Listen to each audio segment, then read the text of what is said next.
সর্বশেষ যে লোকটা জান্নাতে যাবে তাকে আল্লাহ তাআলা জাহান্নামের আগুনে পোড়াতে পোড়াতে ছাই বানিয়ে ফেলবে। আল্লাহ বলবেন জিব্রাইল যাও একটু দেখো, একটা মাত্র সেজদা দিয়েছে আমাকে, এরকম কাউরে পাওয়া যায় কিনা, বাটি চালান দিয়ে দেখো পাওয়া যায় কিনা। খুঁজে খুঁজে কাউরে পাবে না। আল্লাহ বললেন আবার দেখো, খুঁজে খুঁজে একজনকে পাবে, সামান্য ইমানের ছিটে ফোঁটা তার অন্তরে ছিল। আল্লাহ বলবেন যেহেতু ছিটে ফোঁটা আছে, অনেক মাইর খাইছে, ওকে বের করে জাহান্নাম থেকে বের করে একটা নির্ধারিত দূরত্বে রেখে দাও, রেখে দেয়া হবে। কিন্তু জাহান্নামের আগুনের লেলিহান শিখাতে তার গা ঝলসে যাবে। সে আল্লাহর ডেকে বলবে মাবুদ তোমার কাছে আমি কিছু চাই না, জাহান্নাম থেকে তুমি আমাকে বের করেছো, জীবন নদীর পানি তুমি আমার গায়ের মধ্যে ঢেলে দিয়েছো, আমি আবার সজীবতা ফিরে পেয়েছি। আমি তোমার কাছে জান্নাত চাই না, শুধু নিরাপদ একটা দূরত্বে আমাকে রেখে আসো, যাতে জাহান্নামের আগুন আমারে কষ্ট দিতে না পারে। আল্লাহ আমি কিন্তু তোমার কাছে জান্নাত চাই না, কি চাই না, জান্নাত চাই না, কিন্তু জাহান্নামের আগুন আমারে কষ্ট দিচ্ছে, এতটা দূরত্বে রাখো যাতে জাহান্নামের আগুন আমার গায়ে না লাগে। আল্লাহ বললেন ওকে রাখবো, কিন্তু আমার সাথে একটা কন্ট্রাক্টে যেতে হবে, যে এটা তোমাকে দিলে তুমি আর নতুন করে কিছু চাবা না। সে বলবে আমি রাজি, কন্ট্রাক্ট হয়ে যাবে। আল্লাহ জিব্রাইলকে বলবেন যাও এমন দূরত্বে রাখো যাতে জাহান্নামের আগুন ওরে কষ্ট না দেয়, রেখে আসা হবে। অনেক দিন সে ওখানে আনন্দে থাকবে, আল্লাহ শুকরিয়া করবে, সে মনে মনে বলবে বেঁচে গিয়েছি, আমি বেঁচে গিয়েছি, জীবনে আর কিছু চাই না, জাহান্নাম থেকে আমি বেঁচে গিয়েছি। অনেকদিন থাকার পরে মনে মনে ভাববে বাইসা তো গেছি, কিন্তু নতুন করে একটু ট্রাই করে দেখি, জাহান্নামের সৌন্দর্যের দৃশ্য একটু চোখ দিয়ে অবলোকন করা যায় কিনা। সে আল্লাহরে ডেকে বলবে আল্লাহ ইনদি সুআল, আমার একটা ফরিয়াদ আছে। কি ফরিয়াদ? আল্লাহ আগেই বলে রাখি আমি কিন্তু জান্নাতে যেতে চাই না। আল্লাহ বলবেন কি চাও? সে বলবে আল্লাহ তোমার জান্নাতটা তুমি কত সুন্দর করে বানিয়েছো, আমি একটা নজর শুধু দেখতে চাই। জান্নাতের দরজার সামনে নিয়ে যদি আমারে বসিয়ে রাখো, দ্যাটস ইনাফ, আর কিছু চাই না, শুধু জান্নাতের দরজার সামনে। আল্লাহ বললেন তুই না ওয়াদা করেছিস, তুই না চুক্তি করেছিস। সে বলবে আল্লাহ আমারে হতভাগা বানাইয়া তোমার কি লাভ? সুবহানাল্লাহ পড়েন, আমারে তুমি হতভাগা বানিও না। আল্লাহ বলে ঠিক আছে, আবার সিগনেচার কর, যে জান্নাতের দরজার সামনে বসিয়ে দিলে আর কিছু চাবি না। সে সিগনেচার করে বলে আমি চাবো না। আল্লাহ বললেন জিব্রাইল বেচারারে ধরে জান্নাতের গেটের সামনে বসায় দে। এবার জান্নাতের গেটের সামনে বসে বসে জান্নাতের সৌন্দর্য দেখা শুরু করবে। সুবহানাল্লাহ, এমন সৌন্দর্য যেটা চোখ দিয়ে কেউ দেখে নাই, কান দিয়ে শুনে নাই। ওই সৌন্দর্য চোখে দেখে, কান দিয়ে আওয়াজ শুনে মাগার ভোগ করতে পারে না। অন্তরে জ্বালা আছে না নাই? এয়ার কন্ডিশনের রুমে ঢুকতে না পারলেও, এয়ার কন্ডিশনের রুমের দরজার বাইরে দাঁড়ালো, এয়ার কন্ডিশনের রুমের একটা ঠান্ডা বাতাস গায়ে লাগে না? কথা বলেন। তো ও যখন জান্নাতের দরজার সামনে দাঁড়াবে, ওর গায়েও এরকম জান্নাতের ঠান্ডা বাতাসের হিমেল ছোঁয়া গাটাকে শীতল করে দিবে। ওই শীতল হয়ে যাওয়ার পরে আর তো সহ্য হবে না, আবার আল্লাহরে ডাকবে, মনে মনে ভাববে আর একটু ট্রাই করি না, দোষ কি, আস্তে আস্তে অনেক দূর তো আগাইছি। সুবহানাল্লাহ কইবেন না? এবার আল্লাহরে বলবে আল্লাহ ইনদি সুআল, আল্লাহ তুমি যদি কোনো বিষয়ে নতুন করে ডিসিশন নাও, তোমারে জিজ্ঞেস করার মতো কি কেউ আছে? আল্লাহ বলে না, আমি তো সব রাজার বড় রাজা, মহারাজা, আমার উপরে তো কারো কথা চলে না। ওই হতভাগা লোকটা বলবে আল্লাহ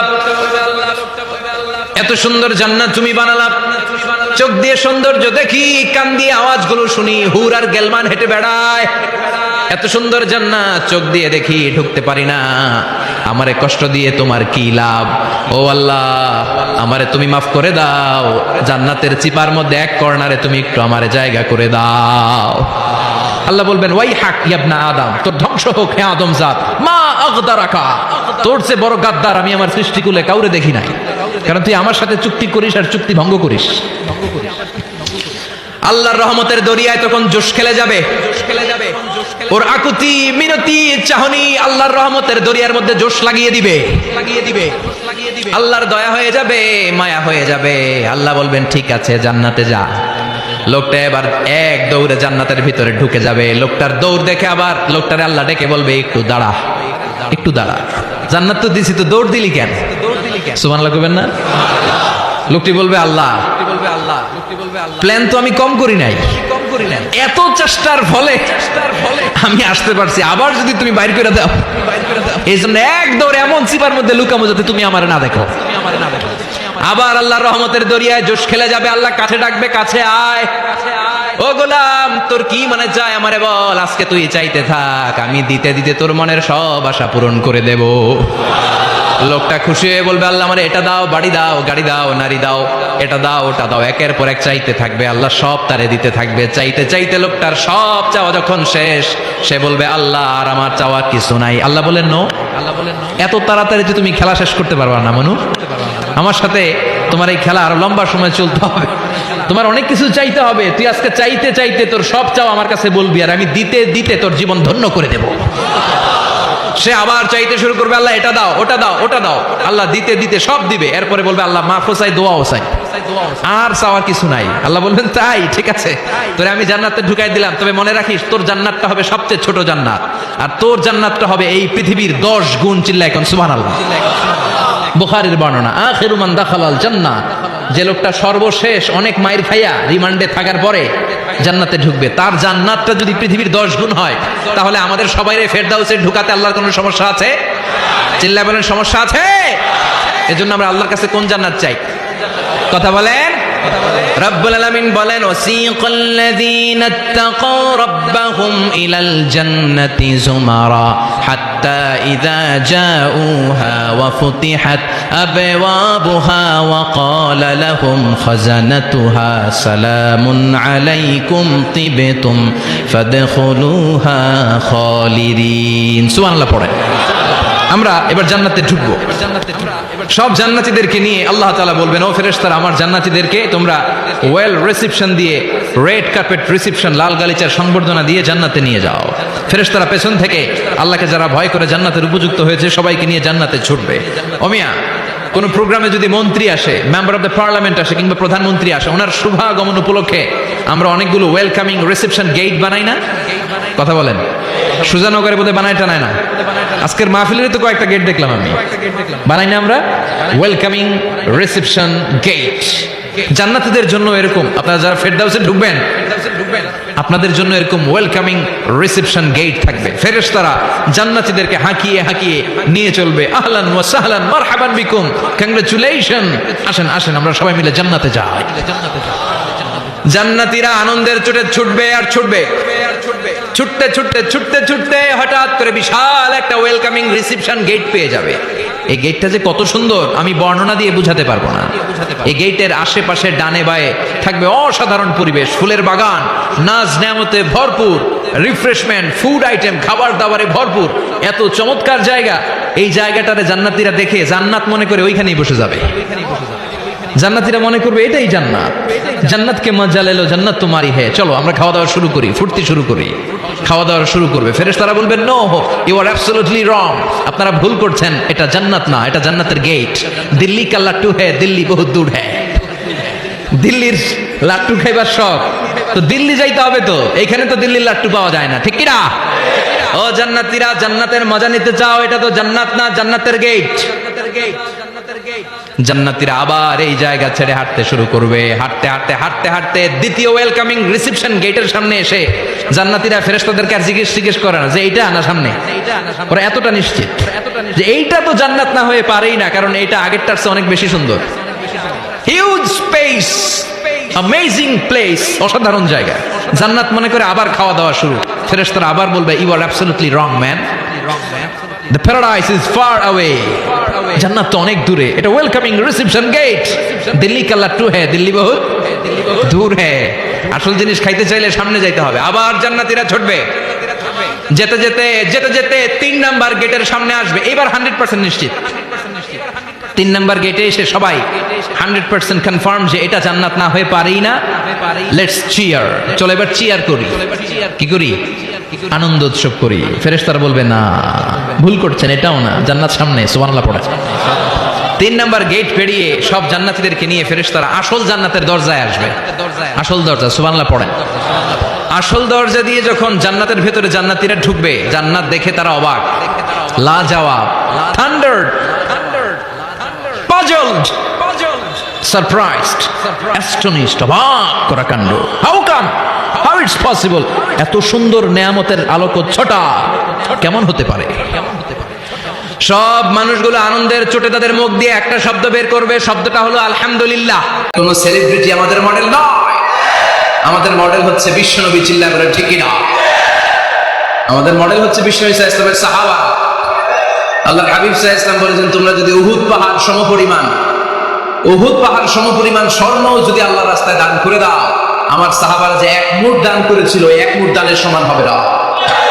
জন্য খবরদার, লা তাসুব্বু আসহাবি, আমার সাহাবাদেরকে গালি দিও না, কারণ আমার সাহাবাদের যুগ হচ্ছে শ্রেষ্ঠ যুগ। খায়রুল কুরুনি কারনি সুম্মা আল্লাযীনা ইয়ালুনাহুম, সবচেয়ে শ্রেষ্ঠ যুগ সাহাবাদের যুগ, তাবেঈদের যুগ, আমার নবীর যুগ। আমার নবীর যুগ সবচাইতে শ্রেষ্ঠ যুগ, সাহাবাদের যুগ সবচাইতে শ্রেষ্ঠ যুগ, তাবেঈদের যুগ সবচাইতে শ্রেষ্ঠ যুগ। নাকি এখন যে বিজ্ঞানের উৎকর্ষতার যুগ, আমাদের রকেট আছে, রকেট লঞ্চার আছে, ব্যালিস্টিক ক্ষেপণাস্ত্র আছে, আমরা বঙ্গবন্ধু স্যাটেলাইট আকাশে পাঠিয়েছি, গোটা বিশ্বকে আমরা চোখ ধাঁধার অনেক কিছু দিয়েছি, তাই বলে কি আমাদের যুগ শ্রেষ্ঠ যুগ? কথা বলেন। খায়রুল কুরুনি কারনি, আল্লাহর হাবিব সাল্লাল্লাহু আলাইহি ওয়াসাল্লাম বললেন আমার যুগ শ্রেষ্ঠ যুগ। সুম্মাল্লাযীনা ইয়ালুনাহুম, এরপর আমার সাহাবীদের যুগ শ্রেষ্ঠ যুগ। সুম্মাল্লাযীনা ইয়ালুনাহুম, এরপর আমার তাবেঈদের যুগ শ্রেষ্ঠ যুগ। ঠিক কি না? তাহলে শ্রেষ্ঠত্বের মানদণ্ডে ওনারা উত্তীর্ণ। রাদিয়াল্লাহু আনহুম ওয়া রাদু আন, আল্লাহ তাদের উপর সন্তুষ্ট, সাহাবাদের উপর, আবার সাহাবারাও আল্লাহর উপর সন্তুষ্ট। পড়েন সুবহানাল্লাহ। এর চেয়ে বড় ঘোষণা, এর চেয়ে বড় তাকাররুবা কোন মানুষের পক্ষে আর হতে পারে? আল্লাহ কোন ওলির জন্য বলে নাই যে আল্লাহ তাদের উপর সন্তুষ্ট। শাহিদদের জন্য আল্লাহ সরাসরি এই স্টেটমেন্ট দেন নাই যে শাহিদদের উপর আমি সন্তুষ্ট। সালেহিনদের জন্য আল্লাহ এই স্টেটমেন্ট দেন নাই যে তাদের উপর আমি সন্তুষ্ট, তারাও সন্তুষ্ট। শুধুমাত্র, কেবলমাত্র, একমাত্র সাহাবা রিদওয়ানুল্লাহি তাআলা আলাইহিম আজমাইন, শুধুমাত্র, কেবলমাত্র, একমাত্র উনাদের ক্ষেত্রে আল্লাহ বলেছেন আমি সাহাবাদের উপর সন্তুষ্ট, আর সাহাবাও আমাকে পেয়ে সন্তুষ্ট। আওয়াজ করে পড়েন আল্লাহু আকবার। এজন্য ওনারা হচ্ছে আমাদের model. The companions of our beloved prophet, they are our model.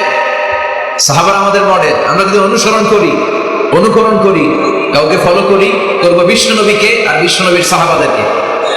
ঠিক কি না? একমত না দ্বিমত? জোরে বলতে হবে।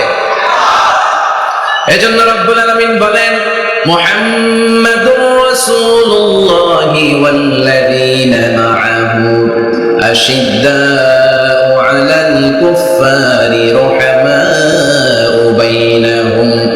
মুহাম্মদ সাল্লাল্লাহু আলাইহি ওয়াসাল্লাম হলেন আল্লাহর রাসূল, আরে আল্লাহর রাসূলের সাথে যারা থাকে মানে সাহাবারা, আশিদ্দাউ আলাল কুফফার, তারা কাফেরদের ব্যাপারে বজ্র কঠোর, রুহামাউ বাইনাহুম, নিজেরা পুষ্পকোমল। পড়েন সুবহানাল্লাহ।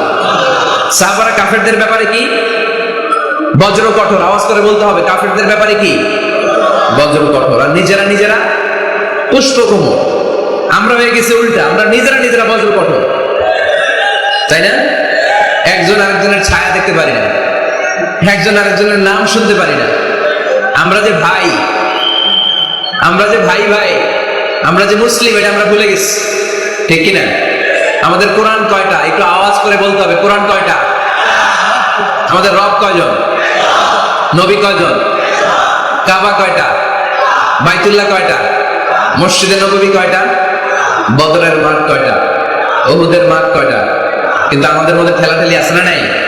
আমাদের প্রভু এক নবীর উম্মাত, জীবন বিধানে ওই শিবানী গোরা, তবে কেন এক নও হে মুসলমান, এক হও করি আহ্বান। ঠিক না? বাইতুল্লাহ এক, মদিনা শরীফ এক, উহুদ পাহাড় এক, বদরের মাঠে, একটা তো জীবন আর মরণ যে একটাই, একই সাথে মিলে মিশে একটাই প্রাণ, তবে কেন এক নও হে মুসলমান, এক হও করি আহ্বান। ঠিক না? এখন সময় এসেছে এক হওয়ার, এক প্ল্যাটফর্মে চলে আসা, আলাদা থাকার সময় নাই। কারণ যখন আমরা একা তখন আমরা ব্যক্তি। খেয়াল করে শুনেন, যখন আমরা একা তখন আমরা ব্যক্তি, আর যখন আমরা সবাই মিলি তখন আমরা শক্তি। ঠিক কিনা? কিন্তু আমরা একে অপরকে দেখতে পারি না। আমরা মুসলিম, আমরা ভাই, এটা আমরা ভুলে গেছি। শুধু আমি আপনি ভাই না, একজন কাফেরও আমার ভাই, একজন হিন্দু আমার ভাই, একজন খ্রিস্টানও আমার ভাই, একজন নাস্তিকও আমার ভাই। ভাতৃত্ব তিন ধরনের। একটা হচ্ছে আল-উখুয়া আন-নাসাবিয়া, রক্তের বাঁধনের ভাই, আমার মায়ের পেটের যে ভাই সে হচ্ছে আমার রক্তের ভাই। আরেকটা হচ্ছে আল-উখুয়া দ্বীনিয়া, দ্বীনি ভাই। আমরা সবাই কি ভাই? আওয়াজ করে বলতে হবে মুসলমান কি ভাই? দ্বীনি ভাই। আরেকটা হচ্ছে আল-উখুয়া আল-ইনসানিয়া, মানবতার দিক থেকে ভাই। কারণ আমাদের সবার আদি পিতা একজন, তিনি কে? আদম আলাইহিস সালাম। সবার আদি পিতা একজন আদম, আদি মাতা একজন হাওয়া। সেই দৃষ্টিকোণ থেকে হিন্দু, মুসলমান, বৌদ্ধ, খ্রিস্টান, নাস্তিক সবাই কি? আওয়াজ করে বলতে হবে সবাই কি? দেখেন, খ্রিস্টান আমার ভাই, হিন্দু আমার ভাই, নাস্তিক আমার ভাই, কিন্তু আমরা মুসলমান একে অপরকে ভালোবাসতে জানি না, কাছে টানতে জানি না, বুকে টানতে জানি না। এজন্য বিভেদ ভুলে যান, বিভেদের প্রাচীরকে ভেঙে চুরমার করে দেন, সবাই একসাথে হয়ে যায়, এক হয়ে যায়। বরকত নাজিল করবে কে? তো সাহাবাদের বৈশিষ্ট্য বলতে গিয়ে আল্লাহ তাআলা বললেন আশিদ্দাউ আলাল কুফফার, সাহাবারা কাফেরদের ব্যাপারে বজ্র কঠোর। রুহামাউ বাইনাহুম, নিজেরা পুষ্প কোমল, দিল দরিয়া। আমরা হয়ে গেছি উল্টা, আমরা নিজেরা বজ্র কঠোর, তাই না? নিজেরা বজ্র কঠোর। আমরা নিজেরা যেন বজ্র কঠোর না হই, একে অপরের সাথে যেন হিংসা প্রকাশ না করি, বিদ্বেষ প্রকাশ না করি। আমরা যেন মুসলমান ভাই হয়ে যাই। চান ভাই হতে চান? সবাই ভাই থাকবে, সবাই চান? আল্লাহ তুমি কবুল করো, আমরা পড়ি আমিন। আরো জোরে পড়তে হবে আমিন। তাহলে আমাদের মডেল হচ্ছে সাহাবারা। কারা? আরো জোরে বলতে হবে কারা? তো যারা আমাদের মডেল, তাদের জীবনী জানার দরকার আছে না নাই? হ্যাঁ, সাহাবাদের জীবনী আপনারা পড়েন। সাইয়েদনা আবু বকরের জীবনী পড়েছেন, ওমরে ফারুকের জীবনী, সাইয়েদনা আলী রাদিয়াল্লাহু তাআলা আনহু, ওসমান রাদিয়াল্লাহু তাআলা আনহু। আজকের এই মাহফিলটা, আমার আলোচনার সার্থকতা ঘটবে তখন যখন সবাই মিলে আমরা এই সিদ্ধান্ত নিতে পারবো যে আমাদের মডেল বিশ্বনবী, আমরা বিশ্বনবীর জীবনী পড়ব। আমাদের মডেল সাহাবারা, আমরা সাহাবাদের জীবনী পড়ব, এবং তাদের জীবনী থেকে যে চেতনা, যে প্রেরণা, যে অনুপ্রেরণা আমরা পাই, সেটা আমাদের জীবনে কাজে লাগাবো। জোরে বলেন ঠিক কিনা? যারা সাহাবাদের জীবনী পড়ে তারা কি কখনো মিথ্যা বলতে পারে? ঘুষ খেতে পারে? সুদ খেতে পারে? খাদ্যে ভেজাল দিতে পারে? মাছে ফরমালিন দিতে পারে? ওজনে কম দিতে পারে? ক্যাসিনোর ব্যবসা করতে পারে? পেঁয়াজের দাম বাড়াতে পারে? কোন মেয়েকে ধর্ষণ করতে পারে? এগুলো হবে দেশপ্রেমিক, এগুলো হবে আল্লাহ। এজন্য প্রিয় ভাই, আসুন আমরা সাহাবাদের জীবনী পড়ি এবং ওনাদের জীবনী থেকে আমরা অনুপ্রেরণা নিয়ে অনুপ্রাণিত হই। আজকে আমরা সাইয়েদনা ওমরে ফারুকের জীবনী থেকে কিছু শিক্ষা আমাদের নিজেদের জন্য নিয়ে আমরা বাড়িতে ফিরব ইনশাআল্লাহ। অল্প কয়েকজন বলছে, আরো জোরে বলতে হবে ইনশাআল্লাহ। মাশাআল্লাহ। সাইয়েদনা ওমরে ফারুক রাদিয়াল্লাহু তাআলা আনহুর জীবনী আমরা শুনবো। কার জীবনী? আওয়াজ করে বলতে হবে কার জীবনী? আমি যত সময় কথা বলবো, প্রশ্ন করলে উত্তর দিতে হবে বাঘের বাচ্চার মতো। আমরা ওমরে ফারুকের জীবনী শুনবো। কার জীবনী? ওমরে ফারুকের জীবনী। আল্লাহ তাআলা তিনটা ইমানি ধাক্কা ওনার হৃদয়ে দিয়ে ওনাকে ইসলামের জন্য কবুল করে নিয়েছেন। কয়টা ধাক্কা? সবাই বলতে হবে, আরো জোরে বলেন কয়টা? তিনটা। এক নম্বর ধাক্কা হচ্ছে বিশ্বনবীর দোয়ার ধাক্কা। দোয়ার একটা ধাক্কা আছে না নাই? এটা বড় ধাক্কা। এটা ব্যালিস্টিক ক্ষেপণাস্ত্রের চেয়েও কড়া, মারাত্মক। মিসাইল হামলা করলে যেমনি লক্ষ্যবস্তু ভেদ করে, দোয়ার মতো দোয়া করলো, দোয়া যে লক্ষ্যবস্তুতে আঘাত হানে, ঠিক কিনা? বিশ্বনবী দোয়া করলেন আল্লাহুম্মা আইজাল ইসলাম বিহাব্বির রাজুলাইনি ইলাইক। আল্লাহ, এই মক্কার দুইজন লোকের একজনকে তুমি কালিমার সুশীতল ছায়াতলে এনে দাও। দুইজন লাগবে না, কয়জন লাগবে? জোরে বলেন একজন। কারণ যুগ জামানা পাল্টে দিতে চাই না অনেকজন, এক মানুষই আনতে পারে জাতির জাগরণ। এক মানুষই বিপদকালে বাঁচায় কাফেলায়, ক্ষুদ্র ডিঙ্গি বাঁচায় জাহাজ অসীম দরিয়ায়। এজন্য জামানা পাল্টে দিতে লাগে কয়জন? এজন্য বিশ্বনবী আল্লাহর কাছে দোয়া করলেন, আল্লাহ মক্কার দুজনের একজন, দুজন চাই না, দুজনের যে কোনো একজনকে কালিমার সুশীতল ছায়াতলে এনে দাও। এক হলো ওমর ইবনুল খাত্তাব, হয়তো খাত্তাবের বেটা ওমরকে তুমি ইসলামের ভেতরে নিয়ে আসো, কিংবা আবি জাহাল ইবনে হিশাম, হিশামের বেটা আবু জাহেলকে তুমি মুসলমান বানায়া দাও। দুইজন চাইছেন নাকি একজন? হয় খাত্তাবের বেটা ওমর কিংবা হিসাবের বেটা আবু জাহাল, দুজনের একজনকে আমার চাই। ওমরে ফারুকের জন্য দোয়াটা কবুল করে নিয়েছে কে? তাহাজ্জুদের নামাজ পড়ে বিশ্বনবী যখন দোয়া করলেন, এই দোয়া যে ওমরে ফারুকের হৃদয়ে একটা ধাক্কা মারল। সুবহানাল্লাহ পড়ে। দোয়ার ধাক্কা বড় ধাক্কা, ঠিক কিনা? প্রায় শুনবেন ক্যান্সার হয়েছে, ডাক্তার বলে দিছে বাঁচবে 2 মাস। কয় মাস? এরপর আমি দেখছি লোকটা 8 বছর বেঁচেছিল। কয় বছর? ডাক্তার বলছে বাঁচবে কয় মাস, বেঁচেছিল কয় বছর? 8 বছর। কিসের বরকতে? দোয়া। কিসের বরকতে? তাহলে দোয়ার একটা পাওয়ার আছে না নাই? একটা ধাক্কা আছে না নাই? বিশ্বনবী দোয়া করলেন, আল্লাহ হয় ওমরে ফারুককে আপনি এনে দেন, অথবা আবু জাহেলের মনটারে নরম করে দেন। ওমরে ফারুকের জন্য দোয়াটা কবুল করে নিল কে? এই দোয়ার একটা বরকত ওমরে ফারুকের হৃদয়ে ছুঁয়ে গেল। 1 নাম্বার ধাক্কা। ধাক্কা সব একবারে দেওয়া যায়? ধাক্কা একবারে দেওয়া যায়? ডাক্তারের কাছে গেলে ডাইরেক্ট কি অ্যান্টিবায়োটিক মারে? কথা বলে? প্রথমে সামান্য ওষুধ দেয়, সিম্পল ডোজ, তারপরে ডোজ একটু বাড়ায়, ফাইনালি কাজ না হলে অ্যান্টিবায়োটিক মারে। কথা বলে? প্রথম ধাক্কাটা গেল তিনি দোয়ার ধাক্কা। বিশ্বনবী দোয়া করলেন, ওই দোয়া ওমরে ফারুকের হৃদয়ে ছুঁয়ে গেল। এরপরে রব্বুল আলামিন ওমরে ফারুককে ধাক্কা মারলেন কোরআনের একটা সূরা দিয়ে। সূরাটার নাম হলো সূরাতুল হাক্কা। কি সূরা? কোন সূরা দিয়ে ধাক্কা দিছে? সূরা হাক্কা। সূরা হাক্কা দিয়ে দিছে, কথা কয় না? সূরা হাক্কা দিয়ে দিয়েছেন আল হাক্কাতু ওয়াল হাক্কা ওয়া মা আদরাকা মাল হাক্কা। সূরা হাক্কা দিয়ে আল্লাহ একটা ধাক্কা মারলেন। ওই যে দোয়া করলেন বিশ্বনবী, দোয়ার পর সাইয়েদনা ওমর ফারুকের হৃদয়ের মধ্যে উথাল পাতাল শুরু হয়ে গেল। সব সময় লুকিয়ে লুকিয়ে বিশ্বনবীরে ফলো করে। বিশ্বনবী ডানে গেলে ওমরে ফারুক ডানে যায়, বিশ্বনবী বাঁয়ে গেলে ওমরে ফারুক বাঁয়ে যায়। বিশ্বনবী রাত্রিবেলা নামাজ পড়লে ওমরে ফারুক পেছনে লুকিয়ে লুকিয়ে বিশ্বনবীর কোরআন শুনে। বিশ্বনবী মসজিদুল হারামের পাশে দাঁড়িয়ে রাতের এশার সালাত আদায় করছিলেন। ওই টাইমে বিশ্বনবী সূরাতুল হাক্কা তেলাওয়াত করছিলেন। কোন সূরা? সূরাতুল হাক্কা বিশ্বনবী তেলাওয়াত করছেন। ওমরে ফারুক মন্ত্রমুগ্ধ হয়ে বিশ্বনবীর কণ্ঠের তেলাওয়াত শুনে। বিশ্বনবীর তেলাওয়াতের কণ্ঠ আমাদের কণ্ঠের মতো নাকি? বিশ্বনবীর কণ্ঠ কারি বাসাতের কণ্ঠের মতো? আহমদ বিন ইউসুফের কণ্ঠের মতো? আমার নবীর কণ্ঠের সুরের ঝংকারের সাথে পৃথিবীর কোন কারি সাহেবের তুলনা চলবে? কত মধুর, কত সুন্দর, কত অসাধারণ তেলাওয়াত করতেন আমার বিশ্বনবী। একবার তেলাওয়াত শুনলে পাগল না হয়ে কেউ থাকতে পারত না। বিশ্বনবী ওমরে ফারুককে দেখেন নাই। ওমরে ফারুক লুকিয়ে লুকিয়ে বিশ্বনবীরে ফলো করে। বিশ্বনবী এশার সালাতে সূরা হাক্কা তেলাওয়াত করতে আরম্ভ করলেন। তেলাওয়াত করতে করতে করতে করতে বিশ্বনবী সামনের দিকে যেতে লাগলেন। বিশ্বনবীর চমৎকার কণ্ঠের তেলাওয়াত শুনে ওমরে ফারুক মুগ্ধ হতে লাগলো। ওমরে ফারুক অবাক, কিরে এত সুন্দর শব্দের গাঁথনি, এত সুন্দর বাক্য, এত সুন্দর অন্তমিল, এত সুন্দর কথা, এটা কবিতার মতো লাগে। মনে হয় মোহাম্মদ কবি হয়ে গেছে। কি হয়ে গেছে?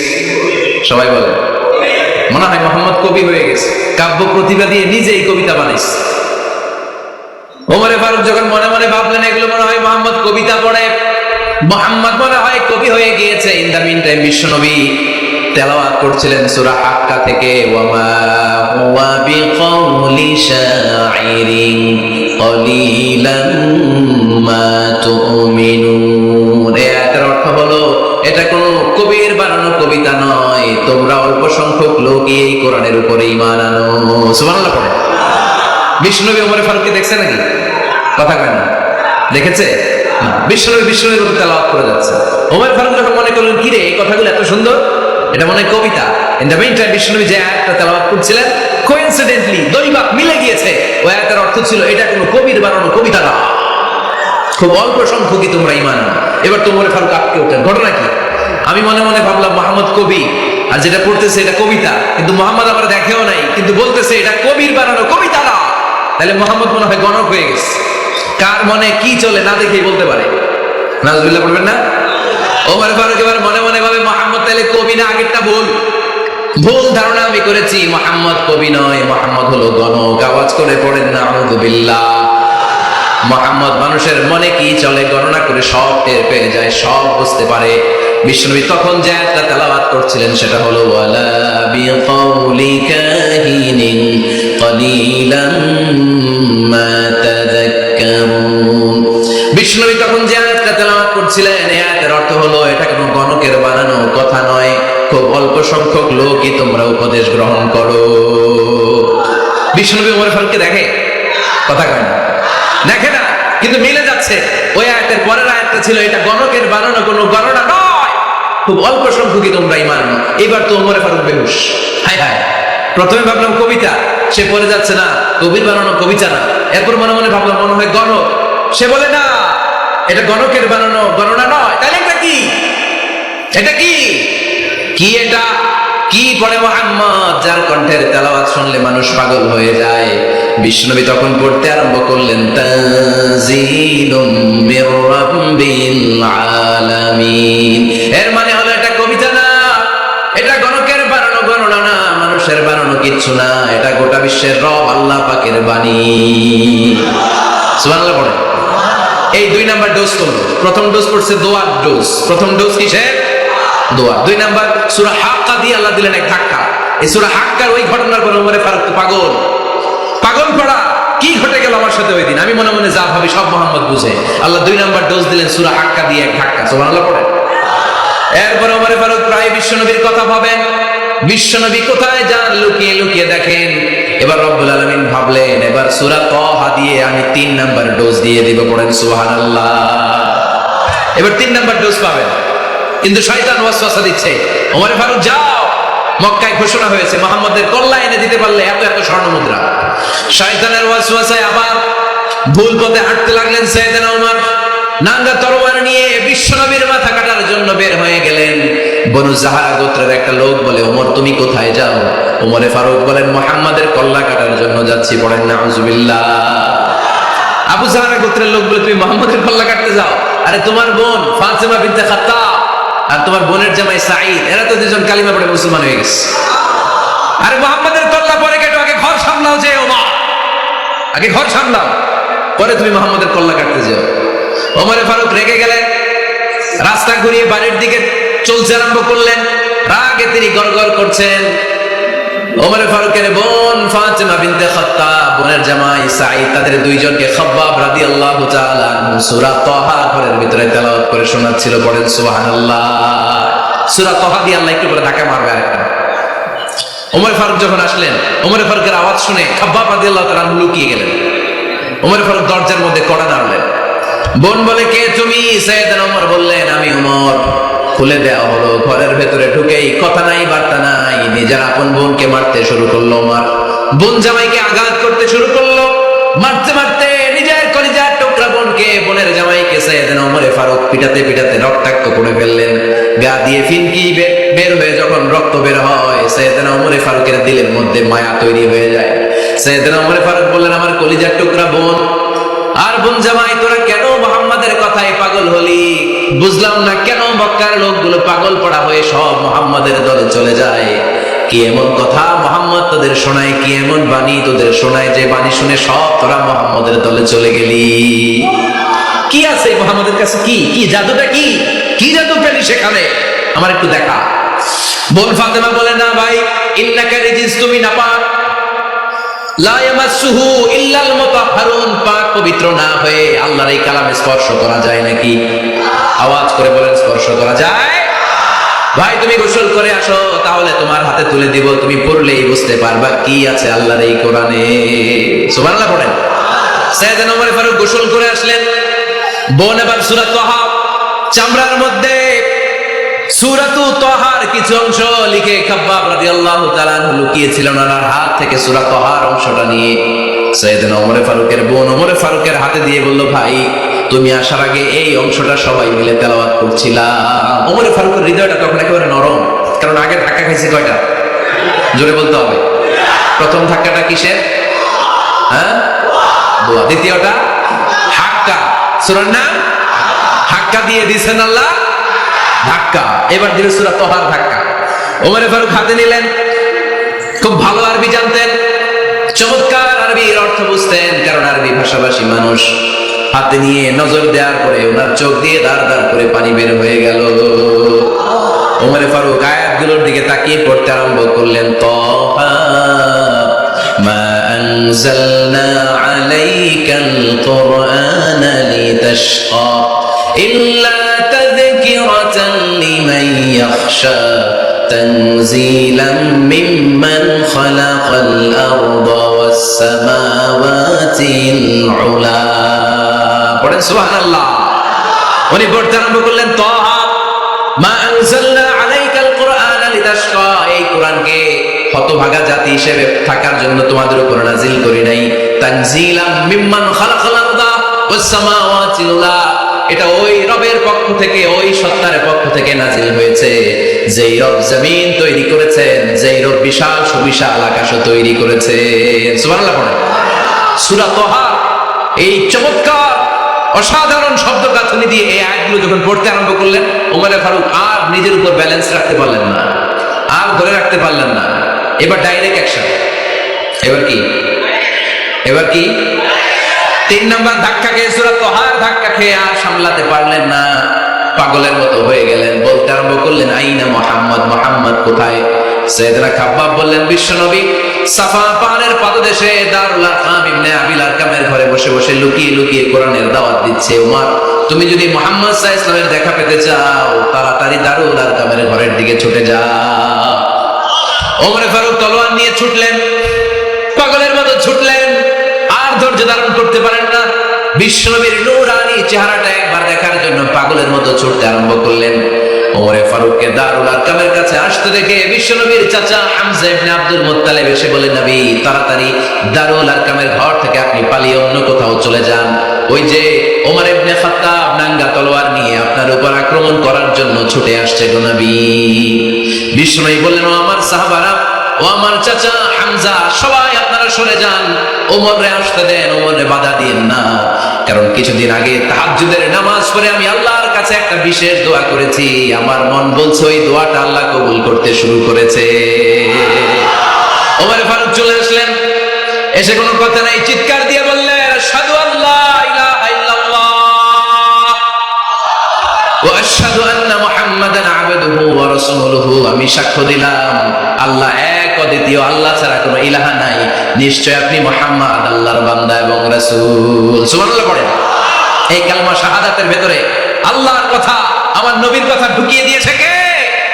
ঝিনুকের ভেতর লুকিয়ে থাকে যেমন মতি, ঝিনুকের ভেতর লুকিয়ে থাকে যেমন মতি, কালমা শাহাদাতে আছে আল্লাহর জ্যোতি, কালমা শাহাদাতে আছে আল্লাহর জ্যোতি। পড়েন, ঝিনুকের ভেতর লুকিয়ে থাকে যেমন মতি, ঝিনুকের ভেতর লুকিয়ে থাকে যেমন মতি, কালমা শাহাদাতে আছে আল্লাহর জ্যোতি, কালমা শাহাদাতে আছে আল্লাহর জ্যোতি। পড়েন আল্লাহু আকবার। ওই শাহাদাতের জ্যোতি সাইয়েদনা ওমর ফারুকের হৃদয়টারে উজালা করে দিল। দুনিয়ার সব ভয়কে পেছনে ফেলে এক আল্লাহর ভয়কে অন্তরে ধারণ করে আওয়াজ করে বললেন, আশহাদু আল্লা ইলাহা ইল্লাল্লাহু ওয়াহদাহু লা শারীকা লাহু ওয়া আশহাদু আন্না মুহাম্মাদান আবদুহু ওয়া রাসূলুহু। পড়েন সুবহানাল্লাহ। 3টা ধাক্কা। কয়টা? সবাই বলতে হবে কয়টা? প্রথম ধাক্কাটা দোয়া, দ্বিতীয় ধাক্কা হাক্কা, তৃতীয় ধাক্কা সূরা তাহা। 3টা ধাক্কার মাধ্যমে সাইয়েদনা ওমর ফারুককে মুসলমানদের লিডার বানায় দিল কে? ওমর ফারুক কালিমা পড়ে মুসলমান হয়ে গেছে। নও-মুসলিম সাহাবাদের মধ্যে আনন্দের বন্যা বয়ে গেল। বিশ্বনবী খুশি হয়ে গেলেন, আল্লাহ শুকরিয়া করলেন, আল্লাহ তুমি আমার দোয়া ফিরিয়ে দাও নাই, আমি বলেছি দুজনের একজনকে চাই, তুমি ওমর ফারুককে দান করেছো। বলেন আলহামদুলিল্লাহ। এবার ওমর ফারুক বিশ্বনবীর প্রশ্ন করলেন, নবী আলাসনা আলাল হক, আমি প্রশ্ন করি উত্তর দেন, আমরা কি সত্যের উপর নাই? বিশ্বনবী বললেন, বালা ওমর, আমরা এই সত্যের উপরে আছি। আমাদের কোরআন কি সত্য নয়? বিশ্বনবী বললেন, কোরআনও সত্য। আমাদের রব আল্লাহ কি সত্য নন? বিশ্বনবী বললেন, সত্য। ওমর ফারুক বললেন, তাহলে ফিমাল ইখতিফা, তাহলে লুকিয়ে লুকিয়ে আর গোপনে দাওয়াতি কাজ কেন?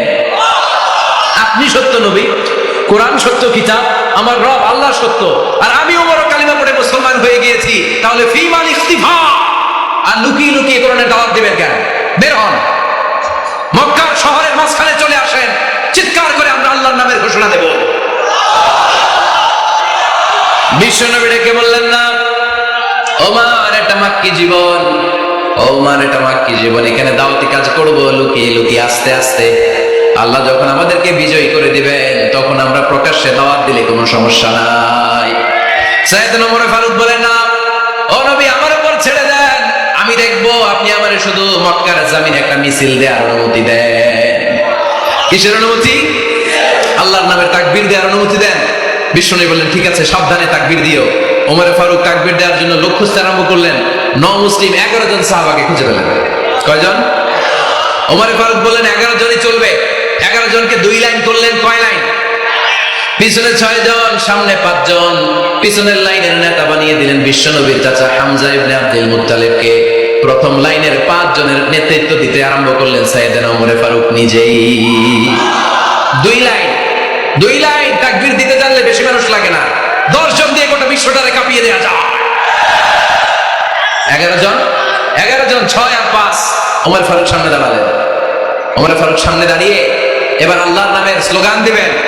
ওমর ফারুক বলেন, আমরা খুব লম্বা চূড়া স্লোগান দিব না, খুব ছোট্ট, দারুল আরকামের ঘর থেকে কাবা ঘর পর্যন্ত, বাইতুল্লাহ পর্যন্ত, এতটুকু জায়গা আমরা তাকবীর দিতে দিতে সামনের দিকে এগোবো, পৃথিবীর কোনো শক্তি আমাদেরকে থামাই দিতে পারবে না।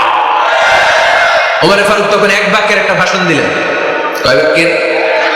ওমর ফারুক সামনে দাঁড়িয়ে বললেন, মান আরাদা আন তাসকুলা উম্মু ইয়া জামা ওয়ালাদু তারমিলা যাওজাতুহু ফালিয়াসুদ্দানি। কে আছো? মান আরাদা আন তাসকুলা উম্মু, কে আছো মায়ের বুক খালি করতে চাও? ইয়া জামা ওয়ালাদু, কে আছো বাচ্চাগুলারে, সন্তানগুলারে ইতিম বানাতে চাও? তারমিলা যাওজাতুহু, কার এত বড় বুকের পাটা আছে দেখি, কে আছো স্ত্রীকে বিধবা বানাতে চাও? বুকের পাটা থাকলে আমি ওমরের থামা, যদি সাহস থাকে আমি ওমরের মিছিল থামা। ওমর ফারুক শুরু করলেন, আল্লাহু আকবার, আল্লাহু আকবার, আল্লাহু আকবার। স্লোগান দিতে দিতে সাইয়েদনা ওমর ফারুক কাবার গিলাফ যে স্পর্শ করলেন, ওমর ফারুকের এই স্লোগান কেউ থামাতে পারে নাই।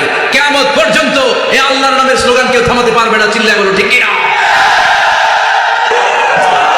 ওমর ফারুকের স্লোগান সেদিন মক্কায় কেউ থামাইতে পারছিল? আওয়াজ করে বলতে পারছিল? এখনো আল্লাহর নামের স্লোগান কেউ থামাই দিতে পারবে? কিয়ামত পর্যন্ত আমার রবের স্লোগান কেউ থামাতে পারবে? পারবে না। ওমর ফারুক স্লোগান দিলেন। আবু জাহেল, উতবা, শাইবা, ওয়ালিদ ইবনে মুগীরা আল্লাহু আকবার ধ্বনি শুনে বাইরে আসছে। কিরে, এত বড় স্লোগান, আমাদের কাছ থেকে পারমিশন নেয় নাই, অনুমতি নেয় নাই।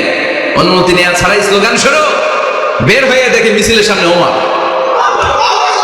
ওমর ফারুককে দেখে আবু জাহেল দিছে এক দৌড়, উতবা দিছে আরেক দৌড়, শাইবা দিছে বহু দৌড়। সুবহানাল্লাহ পড়বেন না?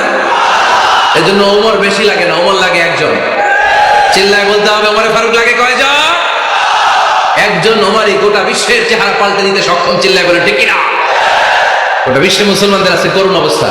আমাদের কোনো সেন্ট্রাল লিডারশিপ নাই। আমাদের মুসলিম দেশগুলোর এক করে রাখবে, ভাইয়ের মতো রাখবে, আমাদের স্বার্থ নিয়ে কথা বলবে, এরকম নেতা আমাদের নাই। ঠিক কিনা? আমরা সেই ওমর ফারুকের অপেক্ষায়, আমরা সেই ইমাম আল মাহাদির অপেক্ষায়, যার একটা হুঙ্কারের আহ্বানে গোটা বিশ্বের সব মুসলমান এক প্ল্যাটফর্মে চলে আসবে। ওইরকম নেতা একজন লাগবে। কয়জন? গোটা মুসলিম উম্মাহকে একত্রিত করার জন্য একজন ওমরই যথেষ্ট। ঠিক কিনা? আবার বিশ্বনবী বলছেন, লা নাবিয়্যা বা'দি ওয়ালা রাসূলা, আমার পরে কোনো নবী নাই, আমার পরে কোনো রাসূল নাই। তবে লাউ কানা বা'দি নাবিয়্যুন লাকানা উমর, আমি নবীর পরে যদি নবী হওয়ার যোগ্যতা কারো থাকে, আমার ওমরের মধ্যে সেই যোগ্যতা আল্লাহ দিয়েছে। প্রভু তুমি বলেছো রাসূল দেবে না, বলনি দেবে না ওমর, বলনি দেবে না হামজা তারিক, খালিদ বিজয় সমর। প্রভু তুমি বলেছো রাসূল দেবে না, বলনি দেবে না ওমর, বলনি দেবে না হামজা তারিক, খালিদ বিজয় সমর। প্রভু তুমি বলেছো রাসূল দেবে না। আল্লাহু আকবার। একটা ওমর দরকার। কয়জন দরকার? কয়জন দরকার? এই পুরা উম্মাহ, মুসলিম উম্মার মধ্যে ওনার পজিশন নাম্বার 3।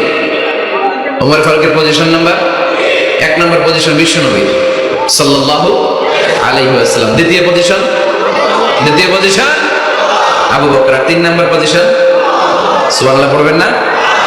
আশরাতুল মুবাশশিরিনা বিল জান্নাহ, জান্নাতের সুসংবাদ প্রাপ্ত অনেক সাহাবার কথা হাদিসে পাওয়া যায়, কিন্তু এক হাদিসে আল্লাহ রাসূল সাল্লাল্লাহু আলাইহি ওয়াসাল্লাম 10 জন সাহাবীর কথা বলেছেন। ওই 10 জনের ভিতরে সাইয়েদনা ওমর ফারুক আছে না নাই? আবার ওমরে ফারুক ছিলেন বিশ্বনবীর শ্বশুর। সাইয়েদনা ওমরে ফারুকের কন্যা হাফসা রাদিয়াল্লাহু তাআলা আনহাকে বিশ্বনবী বিয়ে করে ওমরে ফারুকের জামাই হয়েছে, আর ওমরে ফারুককে বিশ্বনবী শ্বশুর বানিয়েছে। সুবহানাল্লাহ পড়েন। আগে জানতেন এটা? ওমরে ফারুক রাদিয়াল্লাহু তাআলা আনহু যে বিশ্বনবীর শ্বশুর ছিল, এটা আজকে প্রথম জানলেন। কে কে দেখি? দেখছেন? অনেকেই জানেন। মাশাআল্লাহ, হাত নামান, আমরা জেনে নিব, জানতে কোনো সমস্যা নাই। বাঁচতে হলে জানতে হবে। বাঁচতে হলে কি করতে হবে? জানতে হবে। চারজন খলিফা, দুইজন হচ্ছে বিশ্বনবীর মেয়ের জামাই, বাকি দুইজন হচ্ছে বিশ্বনবীর শ্বশুর।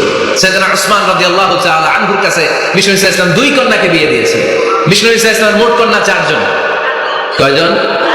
বড় মেয়ের নাম যায়নাব রাদিয়াল্লাহু তাআলা আনহা, ওনার স্বামীর নাম ছিল আবুল আস ইবনে রাবি'। তারপরের মেয়ের নাম হচ্ছে উম্মে কুলসুম, ওনাকে বিয়ে দিয়েছিলেন বিশ্বনবী সাইয়েদনা ওসমান রাদিয়াল্লাহু তাআলা আনহুর সাথে।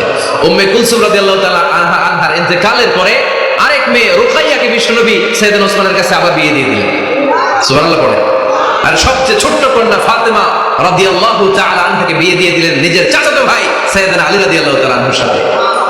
তার মানে সাইয়েদনা ওসমান আর সাইয়েদনা আলী ছিল বিশ্বনবীর মেয়ের জামাই, ঠিক কিনা? আজ সাইয়েদনা আবু বকর রাদিয়াল্লাহু তাআলা আনহুর কন্যা আয়েশা রাদিয়াল্লাহু তাআলা আনহাকে বিশ্বনবী বিয়ে করে আবু বকর রাদিয়াল্লাহু তাআলা আনহুকে বানালেন শ্বশুর। আর ওমরে ফারুকের কন্যা হাফসা রাদিয়াল্লাহু তাআলা আনহাকে বিয়ে করে ওমরে ফারুককেও বানালেন শ্বশুর। তাহলে চার খলিফার দুইজন জামাই, দুইজন। আওয়াজ করে বলতে হবে, চার খলিফার দুইজন, বাকি দুইজন। ওমরে ফারুক রাদিয়াল্লাহু তাআলা আনহুকে আল্লাহ তাআলা জ্ঞানও দিয়েছেন, আবার প্রজ্ঞাও দিয়েছেন। জ্ঞান আর আল্লাহর ভয়, তাকওয়া। আমার প্রিয় ভাইরা, রামগঞ্জের ভাইরা, তাই না? রামগঞ্জের ভাইরা, কোন ব্যক্তিকে যদি আল্লাহ তাআলা জ্ঞান দেয়, আবার যদি তাকওয়ার গুণ দেয়, জ্ঞানও আছে আবার আল্লাহর ভয়ও আছে, এই লোকের কেউ থামায় রাখতে পারবে না। এরা কেউ থামায় রাখতে পারে না, সে গোটা বিশ্ব জয় করবে। সাইয়েদনা ওমরে ফারুককে আল্লাহ তাআলা জ্ঞানও দিয়েছেন, আবার তাকওয়াও দিয়েছেন। সুবহানাল্লাহ। বিশ্বনবী সাল্লাল্লাহু আলাইহি ওয়াসাল্লাম স্বপ্ন দেখলেন, বিশ্বনবী দুধ খাচ্ছেন, আঙ্গুলের ভেতর দিয়ে ফাঁক দিয়ে দুধ বেড়া, বিশ্বনবী দুধ খাচ্ছেন। খেতে খেতে একটু দুধ আঙ্গুলে লেগে আছে, এই আঙ্গুলটা কারো মুখে না দিয়ে বিশ্বনবী সাল্লাল্লাহু আলাইহি ওয়াসাল্লাম ওমরে ফারুকের মুখের ভিতরে ঢুকাই দিলেন। অতিরিক্ত দুধটা ওমরে ফারুক খেলেন। সাহাবারা বললেন, মাযা আওয়ালতা বিহি ইয়া রাসূলুল্লাহ, হে আল্লাহর রাসূল, এই স্বপ্ন দিয়ে কি বুঝালেন? বুঝলাম না। বিশ্বনবী সাল্লাল্লাহু আলাইহি ওয়াসাল্লাম বললেন, আওয়ালতু বিহি আল ইলম, এটা দিয়ে আমি জ্ঞান বুঝিয়েছি, কারণ অতিরিক্ত দুধের অংশটা আমি কাউরে না দিয়ে ওমরকে দিয়েছি, তার মানে ওমরের জ্ঞানের কোনো তুলনা হয় না। এজন্য স্বপ্নে যদি কেউ দেখেন আপনি দুধ পান করছেন, এটা প্রমাণ করে আল্লাহ তাআলা আপনাকে দ্বীনের জ্ঞান দান করবে। আবার বিশ্বনবী সাল্লাল্লাহু আলাইহি ওয়াসাল্লাম আবার আরেক রাতে স্বপ্ন দেখলেন, সাহাবারা লাইন ধরে বিশ্বনবীর সামনে দাঁড়ানো, কোন সাহাবার জামা নাভি পর্যন্ত, কোন সাহাবার জামা হাঁটু পর্যন্ত, কোন সাহাবার জামা টাকনু পর্যন্ত, কোন সাহাবার জামা আরো ছোট, কিন্তু ওমরে ফারুকের জামা বিশ্বনবী দেখলেন এত বড়, টেনে হিচড়ে হিচড়ে বিশ্বনবীর সাথে চলছে। সুবহানাল্লাহ পড়বেন না? সাহাবারা বললেন, মা গাওয়ালতা বিহি ইয়া রাসূলুল্লাহ, হে আল্লাহর রাসূল, এটা দিয়ে আপনি কি বুঝাতে চাইলেন? বিশ্বনবী বললেন, আউয়ালতু বিহি আত তাকওয়া, এটা দ্বারা আমি দিনদারি বোঝালাম, তাকওয়া বোঝালাম। সুবহানাল্লাহ পড়েন। বিশ্বনবী দেখলেন কোন সাহাবার জামা এতটুকু, কোন সাহাবার জামা এত লম্বা, কোন সাহাবার জামা পা পর্যন্ত লম্বা। আর সাইয়েদনা ওমর ফারুককে দেখলেন ওনার জামা এত লম্বা, ওমর ফারুক টেনে হিচড়ে জামা নিয়ে চলতেছে। বিশ্বনবী বুঝাতে চাইলেন, ওমরের যেহেতু জামা লম্বা, ওমরের ভেতরে আল্লাহর ভয়, দিনদারিও খুব বেশি। চিল্লায় বলেন ঠিক কিনা? জ্ঞানও দিয়েছেন, আবার দিনদারিও দিয়েছেন। এই দুইটা জিনিস যদি থাকে, এই পৃথিবীতে তাকে সফল রাষ্ট্রনায়ক বানায় দেয় কে? আবার এই পৃথিবীর বুকে যত নারীরা জান্নাতে যাবে, সব নারীদের সর্দারিনী হবে সাইয়্যিদাতুনা ফাতিমা রাদিয়াল্লাহু তাআলা আনহা। এই দুনিয়াতে যত যুবকরা জান্নাতে যাবে, তাদের সর্দার হবে সাইয়েদনা হাসান আর হুসাইন রাদিয়াল্লাহু তাআলা আনহুমা। আর এই দুনিয়ার বুকে যত বয়স্ক মানুষেরা জান্নাতে ঢুকবে, তাদের নেতৃত্ব দিবেন সাইয়েদনা আবু বকর আর সাইয়েদনা ওমর। বয়স্ক যারা আছেন, আপনাদের নেতৃত্ব দিবে কে? হ্যাঁ, একজন কয় আল্লাহ। না, আল্লাহ তো তোমার জান্নাত দিবে, কিন্তু তোমার জান্নাতে নিয়ে যাবে কে? সাইয়েদনা আবু বকর, সাইয়েদনা ওমর। আর ইয়াং যারা তোমরা এসেছো, তোমরা যখন জান্নাতে ঢুকবে, তোমাদের লিডারশিপ দিবে কে? হাসান আর হুসাইন রাদিয়াল্লাহু তাআলা আনহুমা। আর নারীরা যারা জান্নাতে প্রবেশ করবে, এই নারীদের নেতৃত্ব দিবে বিশ্বনবীর কলিজার টুকরা, নয়নের পুটুলি সাইয়্যিদাতুনা ফাতিমা রাদিয়াল্লাহু তাআলা আনহা। সুবহানাল্লাহ পড়বেন না? Omar Farooq, the superhero of Muslim উম্মাহ। আমরা কাদেরকে সুপার হিরো বানায় রাখছি আমরা জানি না। এই নায়ক নায়িকা, গায়ক গায়িকা, মডেলরা, চোখ ধাঁধানো গ্ল্যামার নিয়ে যারা চলে, এরা আমাদের মডেল নয়। আমাদের মডেল সাইয়েদনা ওমরে ফারুক। ঠিক কিনা? ঠিক কিনা? ওমরে ফারুক মসজিদে নববীর খতিব, খুতবা দিচ্ছেন। আপনারা কথা শুনতেছেন? কষ্ট হচ্ছে? মনোযোগ আছে না গেছে? আছে? আচ্ছা, আর কয়েক মিনিট শুনবেন না? আচ্ছা, ওমরে ফারুক রাদিয়াল্লাহু তাআলা আনহু জুমার খুতবা দিচ্ছেন। ওমরে ফারুক জুমার খুতবা দিচ্ছেন। কিসের খুতবা? খুতবার মাঝখানে হঠাৎ চিৎকার মেরে বললেন, ইয়া সারিয়াত ইবনে জানিমিল জাবাল, ইয়া সারিয়াত ইবনে জানিমিল জাবাল, ইয়া সারিয়াত ইবনে জানিমিল জাবাল। মানে এই সারিয়া, এইদিকে না, জাবাল পাহাড়ের দিকে, জাবাল জাবাল, গো টু দা মাউন্টেন, পাহাড়ের দিকে যাও। এই কথা বলে আবার থেমে খুতবা দেওয়া শুরু করলেন। সাহাবারা আগামাথা কিছুই খুঁজে পেল না। আগের কথার সাথে মিল নাই, পরের কথার সাথে মিল নাই। জুমার নামাজ শেষ, সাহাবারা বললেন, আমিরুল মুমিনিন, খলিফাতুল মুসলিমিন ওমরে ফারুক জুমার খুতবা দেওয়ার সময় হঠাৎ চিৎকার মেরে বললেন, ইয়া সারিয়াত ইবনে জানিমিল জাবাল। আপনার এই বাক্যের সাথে আপনার খুতবার আগের কথার কোনো মিল পেলাম না, পরের কথারও কোনো মিল পেলাম না। আপনি বুঝিয়ে বলেন, কেন বলেছেন আমরা তো বুঝলাম না। সাইয়েদনা ওমরে ফারুক বলেন, আমি যখন জুমার খুতবা দিচ্ছি হঠাৎ আমার চোখের মধ্যে ভেসে উঠলো ওই যে গত কয়েক মাস আগে আমি আমার মুসলিম সেনাপতিকে ইরানে, পারস্যে, ওই ইরানের বিশাল রাজ্যে যুদ্ধের জন্য পাঠিয়েছি। আমি দেখলাম যুদ্ধের একটা ভয়ঙ্কর মুহূর্তে আমার মুসলিম সেনাপতি ভুল দিকে চলতে আরম্ভ করেছে। বাম দিকে তার পাহাড়, ডান দিকে উপত্যকা। ডান দিকে যদি সে চলে যায়, উপত্যকায় চলে যায়, শত্রু বাহিনীর হাতে ধরা খেয়ে সব মারা যাবে। আর আমার সেনাপতি যদি মুসলিম বাহিনীকে নিয়ে পাহাড়ের উপর উঠে যায়, আল্লাহর মেহেরবানিতে এই যুদ্ধেও তারা জয়লাভ করবে। এজন্য আমি মসজিদের মিম্বারে দাঁড়িয়ে রব্বুল আলামিন আমার চোখের সামনে ওই যুদ্ধক্ষেত্রের দৃশ্যপটটা তুলে ধরেছে, ওইটা দেখে আমি এখানে দাঁড়িয়ে আমার সেনাপতিকে কমান্ড দিয়েছি। পড়েন সুবহানাল্লাহ। জানো তো মানুষ না, এটা জুমার মিম্বারে দাঁড়িয়ে হাজার কিলোমিটার দূর পারস্যে কি হচ্ছে সেটাও দেখতে পেতেন আল্লাহর মেহেরবানিতে। সুবহানাল্লাহ পড়ে। সাহাবারা বিশ্বাস করে নিলেন, কিন্তু মুনাফিক টাইপের যেগুলো, এগুলো বলে এটা আবার কেমন কথা, উনি আছেন মদিনার মিম্বারের মধ্যে দাঁড়িয়ে, হাজার হাজার কিলোমিটার দূরে কি হচ্ছে উনি দেখবেন কেমনে। এরা বিশ্বাস করলো না, সাহাবারা সবাই বিশ্বাস করলো, মুনাফিক গুলো বিশ্বাস করলো না। তারা মনে মনে ভাবলো, এই মুসলিম সেনাপতি বিজয়ের বেশে যেদিন মদিনায় আসবে, আমরা মদিনার উপকণ্ঠে দাঁড়িয়ে থাকবো, ওদেরকে জিজ্ঞেস করবো এমন এমন দিন ওমরে ফারুকের কণ্ঠের কোনো আওয়াজ শুনতে পেরেছিলে কিনা। বিজয়ী বেশে সাহাবারা যখন ফিরে আসতো, সব মুমিনরা আহলান ওয়া সাহলান জানাতে ওনাদেরকে রিসিভ করতে যেত, মুনাফিক গুলো যেত না। কিন্তু ওই দিন মুনাফিকরা সবার আগে যে হাজির। মুসলিম সেনাপতি যখন ঢুকলো, জিজ্ঞেস করলো, মুসলিম সেনাপতি এত এত দিন আগের কথা, জুমার দিন দুপুর বেলা যুদ্ধক্ষেত্রে হঠাৎ করে আমিরুল মুমিনিনের কোনো কথা তুমি তোমার কান দিয়ে শুনতে পেরেছিলে কিনা বলো। সেনাপতি বলল, তোমরা কেমন করে বুঝলা, কেমন করে তোমরা জানলা? তোমরা ঠিকই জেনেছো, ঠিকই ধরেছো, ঠিকই বলেছো। যুদ্ধের কঠিন মুহূর্তে ভুল করে আমি উপত্যকার দিকে মুসলিম বাহিনীকে নিয়ে ছুটতে আরম্ভ করেছিলাম। হঠাৎ করে আমিরুল মুমিনিনের একটা কণ্ঠ আমার কানের ভেতরে ভেসে আসলো। আমি শুনতে পেলাম, ইয়া সারিয়াত ইবনে জানিমিল জাবাল, ডান দিকে উপত্যকার দিকে যেও না, তাড়াতাড়ি বাম দিকে পাহাড়ের উপর চড়ে যা। শুনেছি আমি, আমরা নিজ কানে শুনেছি, তোমরা কি করে জানলে? আমি নিজে শুনেছি। সেদিন আমিরুল মুমিনিনের এই ইনস্ট্রাকশন, এই গাইডলাইন যদি আমরা ফলো করতে না পারতাম, শত্রু বাহিনীর হাতে আমরা কচুকাটা হতাম। আমাদের চেহারা, আমাদের আত্মীয় স্বজনরা তোমরা কেউ দেখতে পেতে না। পড়েন সুবহানাল্লাহ। This is our super hero. আমাদের সুপার হিরোর নাম কি? চিল্লায় বলতে হবে, ওমর ফারুক রাদিয়াল্লাহু তাআলা আনহু। এইভাবে গাইডলাইন দিয়েছেন উম্মাহকে, এভাবে ইনস্ট্রাকশন দিয়েছেন। ওমর ফারুকের ব্যাপারে বিশ্বনবী বলেছেন, আশাদ্দুহুম ফি আমরিল্লাহি উমার, আল্লাহর জমিনে আল্লাহর দ্বীন বাস্তবায়নের ক্ষেত্রে আমার ওমরে ফারুকের চাইতে কঠিন কেউ ছিল না। এজন্য ওমরে ফারুককে মুনাফিকরা জমের মতো ভয় পেত। কারা ভয় পেত? এমনকি শয়তান ভয় পেত। সুবহানাল্লাহ পড়েন। বিশ্বনবী বলতেন, মা লাকিয়াকা শাইতানু সালিকান ফাজ্জান ইল্লা সালাকা ফাজ্জান গায়রা ফাজ্জিন। ওমর, তোমার যদি ইবলিস শয়তান এই রাস্তা দিয়ে হেঁটে আসতে দেখে, ইবলিস শয়তান এই রাস্তা রেখে দিয়ে অন্য রাস্তা দিয়ে হাঁটে। ওমর তুমি যদি এই রাস্তা দিয়ে হাঁটো, শয়তান জীবনে ওই রাস্তা দিয়ে হাঁটবে না, এই রাস্তা দিয়ে আরেক রাস্তা দিয়ে হাঁটে। সুবহানাল্লাহ কথা বললেন না? আল্লাহর হাবিব সাল্লাল্লাহু আলাইহি ওয়াসাল্লামের স্ত্রীরা মাঝে মাঝে রাসূল সাল্লাল্লাহু আলাইহি ওয়াসাল্লামের কাছে বায়না ধরতো, নবী আমাদেরকে এইটা দেন, ওইটা দেন, আমাদের ঘরে এইটা নাই, ওইটা নাই। বিশ্বনবীকে আমার কাছে কিচ্ছু নাই, থাকলে এমনি থাকো, নাইলে যাও। কিন্তু বিবিরাও ছাড়ে না, নবী আমাদের এটা দেন, ওইটা দেন, বায়না ধরছে সব বিবিরা। বিশ্বনবীর স্ত্রী ছিল কয়জন? হ্যাঁ, কয়জন? 11 জন। দাসী 2 জন, সব মিলে 13 জন। 11 স্ত্রী ধরছে, নবী এটা দেন, ওইটা দেন। বিষ্ণু বলে কিছু নাই, স্ত্রীরাও ছাড়ে না। ইন দ্য মিন টাইম বিষ্ণুনবী হঠাৎ একটা সালাম শুনতে পেলেন। কে যেন দরজার মধ্যে এসে দাঁড়িয়ে নক দিচ্ছে আর বলছে আসসালামু আলাইকুম ওয়া রাহমাতুল্লাহ। বিষ্ণুনবী সালামের উত্তর দিলেন ওয়া আলাইকুম আসসালাম ওয়া রাহমাতুল্লাহ। আর বিষ্ণুনবী বুঝতে পেলেন এটা সাইয়েদনা ওমর ফারুকের কণ্ঠ। কার কণ্ঠ? সালামের উত্তর দিয়ে বিবিদের দিকে তাকায় দেখে একটা বিবিও নাই, সব অন্দরমহলে দৌড়। সুবহানাল্লাহ কইবেন না? এটারে ভয়ের কারণে দৌড় এটা বলে না, শ্রদ্ধার কারণে, তার হাইবাতের কারণে। হাইবাত পার্সোনালিটি, এটাকে বলে হাইবাত ওমর।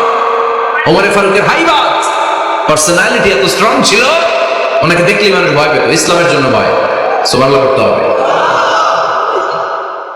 বিশ্বনবীর কলিজার টুকরা স্ত্রী আম্মা জান আয়েশা রাদিয়াল্লাহু তাআলা আনহা, উনি নিজে ওমর ফারুককে ভয় পেতেন, নিজেও ভয় পেতেন। মাঝে মাঝে বিশ্বনবীর সাথে ঝগড়া হয়ে গেলে, মধুর ঝগড়া, ভালোবাসার ঝগড়া যদি হয়ে যেত, বিশ্বনবী বলতেন আয়েশা চলো মিটমাট করে ফেলি, ঝগড়া করে কয়েকদিন থাকো, চলো মিটমাট করি। তো মিটমাট করার জন্য রাজি আছো? আম্মা জান আয়েশা বলতেন হ্যাঁ রাজি আছি। তো কারে আনা যায়? ওমরে ডেকে আনি মিটমাট করার জন্য। আয়েশা রাদিয়াল্লাহু তাআলা আনহা বলে ওরে বাপ রে বাপ, ওমর না না না, ওমর গালিজ, ওমরে ফারুককে ভয় লাগে আমার। সুবহানাল্লাহ করবেন না? বিশ্বনবী যখন বলতেন আয়েশা তাহলে তোমার আব্বুকে ডেকে আনি, আম্মা জান আয়েশা বলতেন ঠিক আছে আব্বুরে ডেকে নিয়ে আসেন। আবু বকর রাদিয়াল্লাহু তাআলা আনহুরে ডেকে নিয়ে আসেন। আমার আব্বুর মতো নরম দিলের মানুষ আমি জীবনে দেখি নাই। আবু বকর রাদিয়াল্লাহু তাআলা খুব নরম দিলের লোক ছিলেন, তার বিপরীতে ওমর ফারুক ছিলেন খুব কঠিন মেজাজের। দুইটাই লাগে, কথা কও। নরমও যেমন লাগে, গরমও লাগে। নরম গরমের সমন্বয় দরকার আছে না নাই? আমার সুপার হিরো ওমর ফারুক রাদিয়াল্লাহু তাআলা আনহু। আমরা যাদের আমাদের ছোট্ট বাচ্চা আছে, ঘরে 2 বছর 3 বছরের শিশু আছে না আমাদের, রাতের বেলা দেখুন খেতে চায় না, খালি মায়ের জ্বালায়। তো মা তখন বলে এই খাও নাইলে ভূত আসবে, ওই যে বিড়াল আসবে, বাঘ আসবে, ভাল্লুক আসবে, এগুলো বলে না? এগুলো বলে ভুলিয়ে বালিয়ে বাচ্চাকে ভয় দেখিয়ে খাওয়াতে চায়। লক্ষ্মীপুরে আপনারা কিসের ভয় দেখান? হ্যাঁ, ভূতের? কিসের? বাঘের? কালা বিলাই, কালাচা। আচ্ছা, তো এই যে বাঘ আসবে, ভাল্লুক আসবে, এই তাড়াতাড়ি খাও, বাঘ আসবে। বাঘের কথা শুনলে বাচ্চারা খেয়ে ফেলে ভয়। এই ভূত আসলে, ভূত তাড়াতাড়ি খা, না খাইলে ভূতে ধরবে তো, খা। সাথে সাথে খায়। মদিনাতে যখন ওমর ফারুক রাদিয়াল্লাহু তাআলা আনহু মদিনার খলিফা, তখন মদিনার বাচ্চারাও মাদেরকে এরকম জ্বালাতো, খেতে চাইতো না। মায়েরা খাবার নিয়ে বাচ্চাদের পেছনে ঘুরতো। তখন মদিনার মায়েরা বাচ্চাদেরকে বলতো তাড়াতাড়ি খাও, হা হুয়া ইয়াতি উমর, হুয়া উমর, তাড়াতাড়ি খাও, ওই যে ওমর আসতেছে, ওমর আসতেছে শুনলেই বাচ্চারা তাড়াতাড়ি খেয়ে ফেলতো, বাঘের মতো ভয় পেত। চিল্লায় পড়েন আল্লাহু আকবার।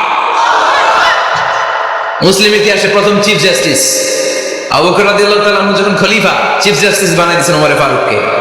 সর্বপ্রথম কোরআন সংকলনের পরামর্শ দিয়েছেন সাইয়েদনা ওমর ফারুক।